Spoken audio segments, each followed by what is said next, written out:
nossa aula de Direito Constitucional e agora nós vamos tratar sobre poder constituinte. O que é o poder constituinte? Se você já quiser anotar aí no seu caderno, já fala. É a força responsável pela criação e reforma das constituições. Ela é uma teoria que foi concebida por Emmanuel Sieyès no século XVIII em seu panfleto, O que é o Terceiro Estado. E o poder constituinte, ele pode ser de dois tipos que vocês precisam saber, que é o poder constituinte originário e o poder constituinte derivado. Vamos fazer aí, ó, cada um para a gente aprender? Primeiro, eu vou tratar com vocês sobre o poder constituinte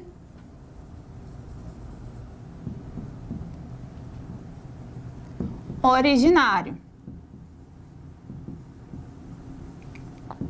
Fiquem bem atentos a cada um para vocês não misturarem os institutos, tá? Quando eu falo do poder constituinte, coloca aí o conceito.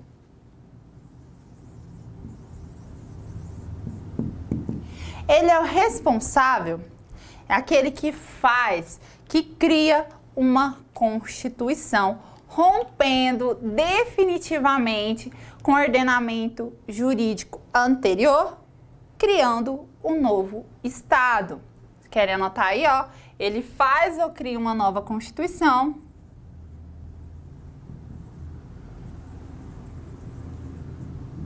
rompendo com a ordem jurídica anterior. Tá bem? E cria o quê? Um novo Estado. Qual é a natureza jurídica do poder constituinte originário? A natureza dele é um poder de fato, tá?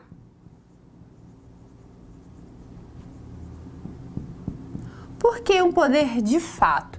Porque ele é pré-existente à norma jurídica. Para ele, é desnecessário preceitos normativos para normalizá-lo, para o quê? Regulamentá-lo, tá?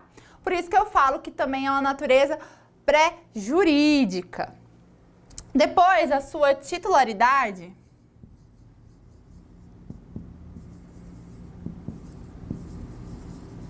a quem pertence esse poder é o povo. O povo tem o quê? A titularidade desse poder originário. Aí que entra aquela questão, tá? Vocês têm que tomar cuidado entre titularidade e exercício desse poder. Porque a titularidade sempre será do povo, mas o exercício não. O exercício desse poder, ele pode o quê? Ser feito por um déspota, ou por um rei, ou o quê? Por uma pessoa que tomou o poder para ela, tá bom? E não atenda à necessidade do povo. E aí, a forma de expressão desse poder constituinte originário, ela pode ser por meio de outorga.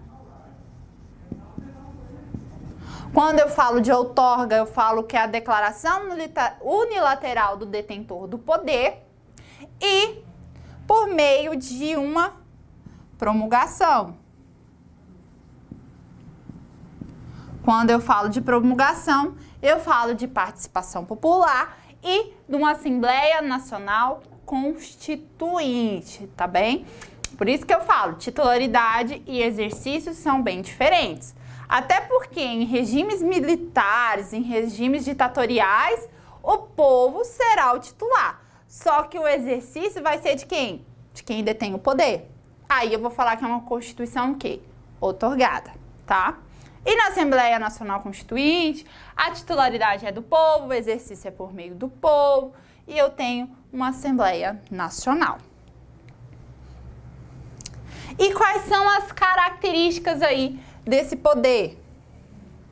Vamos colocar aí. Características.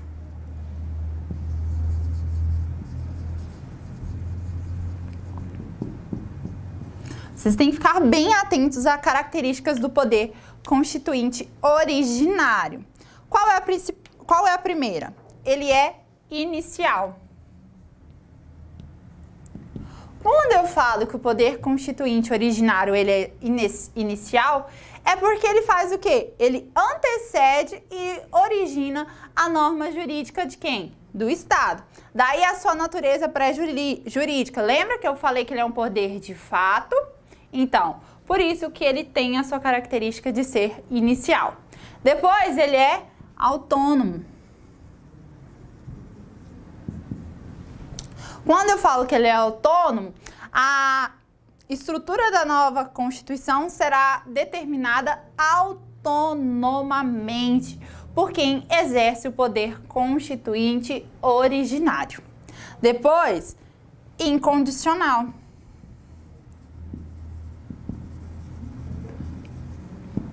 Quando eu falo que ele é incondicional, é porque ele não encontra condicionamentos para o seu exercício, sendo ilimitado e livre de qualquer formalidade.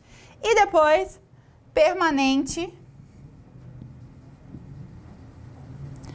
também conhecido como latente,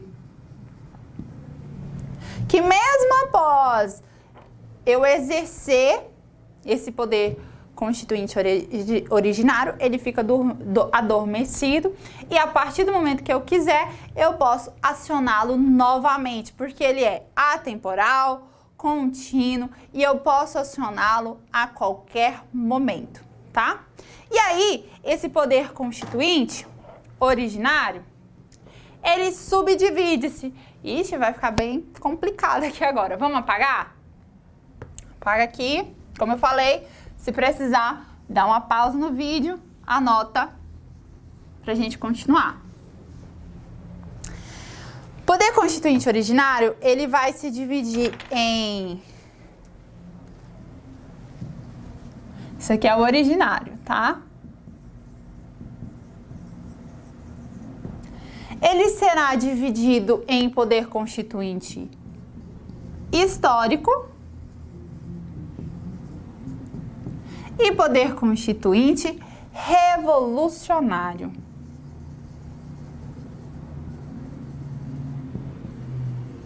Quando eu falo do poder constituinte histórico, eu estou falando que ele é feito pela primeira vez ali naquele estado, criando o quê? Um estado pela primeira vez. E isso aconteceu no nosso país em 1824. Foi a primeira vez que eu criei o quê? O Estado brasileiro. Depois, o poder constituinte revolucionário é aquele poder constituinte que derruba a ordem jurídica existente, implantando um novo ordenamento jurídico. Eu já tinha uma ordem jurídica, a partir do momento que eu exerço esse poder constituinte originário, revolucionário, eu rompo com aquela ordem jurídica e inicio uma nova ordem jurídica. Isso aconteceu no nosso país em 1891, 1934, 1937, 1946, 1967 e 1988. Toda vez que eu chamava o poder constituinte originário, ele criava uma nova Constituição, eu rompia com a Constituição anterior, com a ordem jurídica anterior. Fiquem bem atentos a essas classificações que nós fizemos aí para o poder constituinte originário, porque agora nós vamos tratar sobre o poder constituinte derivado.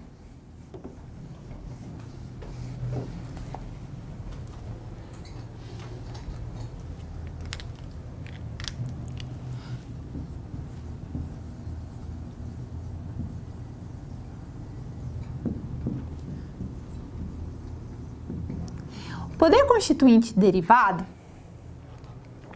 ele também é conhecido como instituído, poder constituído, secundário, de segundo grau, remanescente. Qual é o conceito? Qual é o conceito desse poder constituinte derivado? Ele serve para quê? Alterar formalmente a Constituição.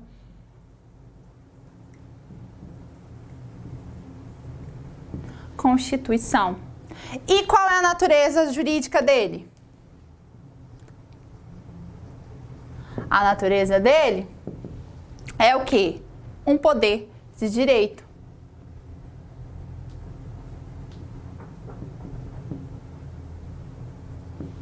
Um poder de direito porque ele se origina da própria Constituição. Porque a própria Constituição que vai estabelecer as regras para o exercício do poder constituinte derivado. E aí que a gente já trata das características desse poder. Quais seriam? Ele é secundário. Quando eu falo que ele é secundário, estou falando sobre que uma Constituição deve prevê-lo. Razão porque ele também é chamado de reformador, instituído, constituído, de segundo grau ou secundário. Eu vou ter o que? A elaboração dele, a previsão dele numa Constituição. Ele é subordinado. Subordinado a quem? É a força que provém do poder constituinte originário. A sua competência, sua forma de existir vai estar sujeito a quem? Vai estar subordinado à Constituição Federal. A Constituição que vai trazer todas as regras. Tanto é que ele também é condicionado. A própria Constituição Federal vai trazer, quando eu for tratar de reforma, o poder constituinte derivado, ele vai estar condicionado aos limites estabelecidos pela Constituição. No nosso caso, está lá no artigo 60, tá? Da nossa Constituição Federal, que vai tratar para nós, assim, dessas condições de criação de emendas constitucionais, tá? E, além disso, dentro do poder constituinte derivado, eu tenho algumas subespécies. A primeira é o poder constituinte derivado reformador.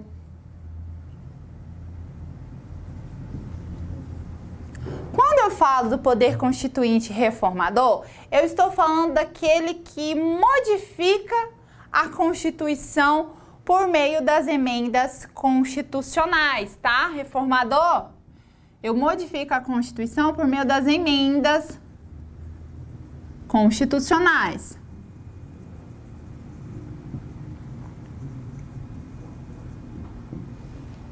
Estou falando de modificação. Depois eu tenho o poder constituinte derivado decorrente. Aqui eu chamo a atenção para os senhores, quando se trata do poder constituinte derivado decorrente, eu estou falando da estruturação da Constituição dos Estados membros, ou, se houver a necessidade da adequação e da reformulação, eu poder modificar. Quando eu estou falando de decorrente, eu estou falando de criação e modificação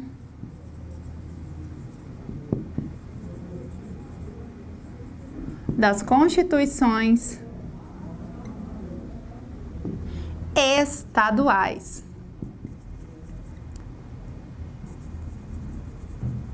Aqui, eu vou ter ela também dividida entre inicial, quando eu crio, quando eu instituo a elaboração da Constituição Estadual, tá? Ou se não, eu tenho poder constituinte decorrente de revisão estadual. Este aqui, eu vou fazer o quê? Eu vou modificar o texto da Constituição Estadual. Aqui eu modifico. Aqui eu crio uma Constituição Estadual, tá? Quando eu falo poder constituinte derivado reformador, eu estou falando da modificação da nossa Constituição Federal por meio das emendas constitucionais. Depois, quando eu falo do poder decorrente, eu estou falando da criação ou modificação das constituições estaduais, tá? O Estado, ele tem uma Constituição, uma norma que rege o que? A sua estrutura, a sua organização, que vem trazendo também direitos e garantias fundamentais. Muitas vezes, pelo princípio da simetria, o que está na nossa Constituição Federal também é trago aí nas nossas constituições estaduais. E ele subdivide-se em inicial, quando eu crio uma Constituição Estadual, e eu tenho uma revisão estadual, quando eu modifico também, por emendas constitucionais, o texto da Constituição Estadual, tá? E aí, eu quero perguntar para os senhores, e os municípios, viu? A gente falou da União, falamos da Constituição Federal, falamos das Constituições Estaduais. E aí, como é que fica o município e o Distrito Federal? Lembra que nós temos esses entes? União, Estados, municípios e Distrito Federal. Como é que fica o caso em relação aos municípios e ao Distrito Federal? Eles não possuem um poder constituinte, tá? Não existe o poder constituinte municipal e nem o poder constituinte distrital. O Supremo Tribunal Federal, ele não aceita esse tipo de poder, ele não aceita a existência desses poderes, tá?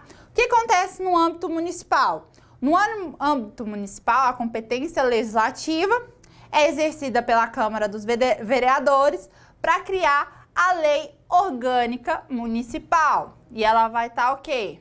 Ela vai estar limitada ao que vem na Constituição Estadual e ao que vem na Constituição Federal. Depois eu tenho o quê?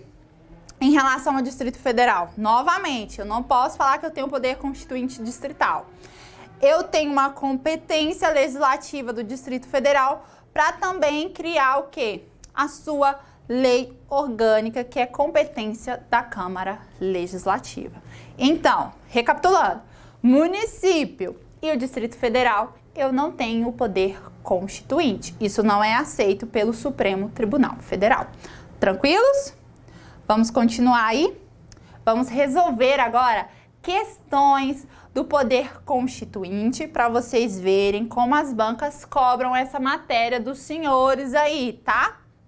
Vamos começar? Deixa eu apagar aqui, porque eu não quero ninguém colando de mim. Aqui atrás. Constitucional é muito fácil, né, pessoal? Como os senhores podem ver, é uma das matérias mais fáceis que existem, mais fáceis que direito penal, mais fácil que processo penal. Tá bem? Vamos lá, sem perca de tempo. Olha a questão aí na tela. Poder constituinte classifica-se em poder constituinte originário e poder constituinte derivado. Assinale a alternativa que apresenta as características do poder constituinte originário. Vamos lá? Inicial, ilimitado, subordinado e condicionado? Não, subordinado e condicionado são características do poder constituinte derivado. O poder constituinte originário, ele não tem esse limite, ele não tem condições para ele ser exercido e ele não é subordinado a ninguém. Eu posso fazer da forma que eu bem entender. Ele é um livre, um poder livre. Letra B. Inicial, ilimitado, autônomo e incondicionado. É a resposta correta, tá, pessoal? E só pra gente ver aí, ó, inicial, limitado? Não. Poder constituinte originário, ele não é limitado. Letra D, decorrente, limitado, subordinado, reformador. Ele tá trazendo as características para mim do poder constituinte derivado. E letra E, limitado, permanente, autônomo e condicionado? Não. Ele não tem limites. Novamente, não tem o quê? Condições. Super fácil essa questão aí, né, pessoal? Próxima. 2. O poder constituinte é a manifestação soberana da suprema vontade política de um povo social e juridicamente organizado. A respeito do poder constituinte, é correto afirmar que o poder constituinte derivado não está preso a limites formais? Errado. O poder constituinte derivado, como o nome já fala, ele é derivado do originário. Então, ele vai ter condições, ele vai ter limites. Na nossa Constituição, lá no artigo 60, vai trazer os limites que ele vai ter que seguir. Ele vai ter o quê? Em relação ao procedimento, ao quórum que eu vou ter que atender para poder modificar a Constituição. Tem em relação às cláusulas pétreas, que o poder constituinte derivado ele não pode modificá-las, tá? Letra B. O poder constituinte originário está previsto e regulado na própria Constituição? Também não. O que está regulamentado e previsto na nossa Constituição é o poder constituinte derivado, tá? O poder constituinte originário não tem um processo de formação dele, não. Letra C.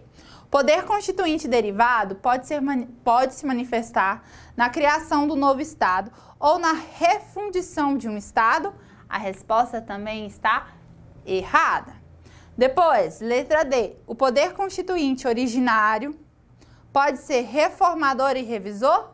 Também não. Quem que reforma e quem faz a revisão é o poder constituinte derivado. Poder originário não, ele origina, ele cria um novo Estado. Olha aí, o nome dele já diz tudo, ele origina, cria um Estado. E sobrou a letra E. O poder constituinte originário é permanente, esse que não se esgota no momento do seu exercício, ou seja, com a promulgação ou outorga de uma Constituição. Porque ele pode ser o quê? A qualquer momento convocado pelo povo. A partir do momento que eu quero criar um novo Estado, criar uma nova Constituição, eu chamo o poder constituinte originário para ser exercido. Então, a resposta correta da 2, letra E. Tá vendo? É bem fácil, tranquilo, as questões de poder constituinte. Tá bem? Vamos lá. 3 para a gente finalizar esse bloco aí. No que se refere à Constituição Federal de 1988, julgue o próximo item. O poder constituinte derivado decorrente é aquele de cujo exercício resulta na alteração do texto constitucional, revelando-se condicionado e limitado? E aí, o que vocês acham, senhores? Certo ou errado? Essa questão está errada. Lembra que eu falei ali para os senhores, poder constituinte derivado decorrente, eu estou falando da criação e modificação das constituições estaduais. Quando eu estou falando de alteração do texto constitucional, seria o poder constituinte derivado reformador, tá? Por isso que essa questão está errada. E com essa última questão, nós finalizamos aí o nosso bloco de poder constituinte. Até mais, pessoal!